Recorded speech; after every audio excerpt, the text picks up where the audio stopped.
À l'origine, en 2012, c'est un mouvement militaire de l'Est du Congo qui est le dernier avatar des nombreuses guérillas congolaises à dominante Tutsi dont l'objectif est de défendre la communauté Tutsi de l'Est du Congo contre les attaques des anciens génocidaires Hutus des FDLR qui circulent au Congo et qui bénéficient d'une certaine complicité des autorités congolaises d'alors. Dès la naissance du M23 en 2012, ces commandants sont très proches de l'état-major des forces armées rwandaises et c'est toujours le cas aujourd'hui avec le chef militaire du M23, le général Sultani Makenga. De 2013 à 2021, il y a une accalmie sur le terrain. Mais en 2021, le Congo se rapproche de l'Ouganda et signe avec ce pays un accord sécuritaire et économique.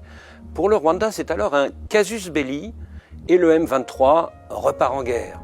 À la fin de l'année dernière, Paul Kagame fait savoir à Félix Tshisekedi qu'il veut bien calmer le jeu si le président congolais accepte de négocier directement avec le M23. Refus de Tshisekedi qui reste sur sa ligne, on ne discute pas avec des terroristes. Quelques jours après le retour au pouvoir de Donald Trump, le M23 attaque Goma en espérant sans doute une certaine tolérance de la part de l'Américain qui ne cache pas ses propres visées impérialistes. Officiellement, c'est pour neutraliser les anciens génocidaires Hutus des FDLR qui sévissent toujours dans l'est du Congo.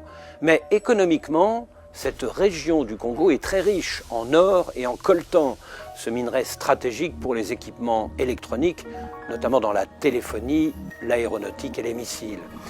Et puis politiquement, cette offensive sur Goma permet au Rwanda de projeter son influence à la fois contre le Congo et contre l'Ouganda, le voisin du Nord.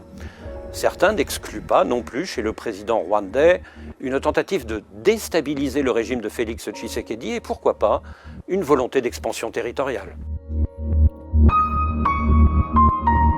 Alors sur le plan économique, la seule exploitation du coltan sur la mine de Rubaya au Nord Kivu génère pour le M23 un revenu de 800 000 $ par mois selon les experts de l'ONU.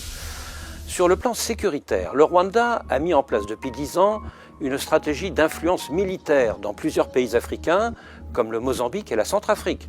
Une coopération sécuritaire avec le Bénin est aussi à l'ordre du jour.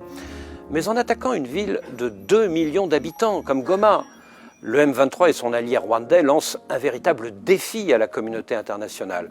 D'abord un défi humanitaire, on est au bord de la catastrophe. Et ensuite, un défi politique. Le Rwanda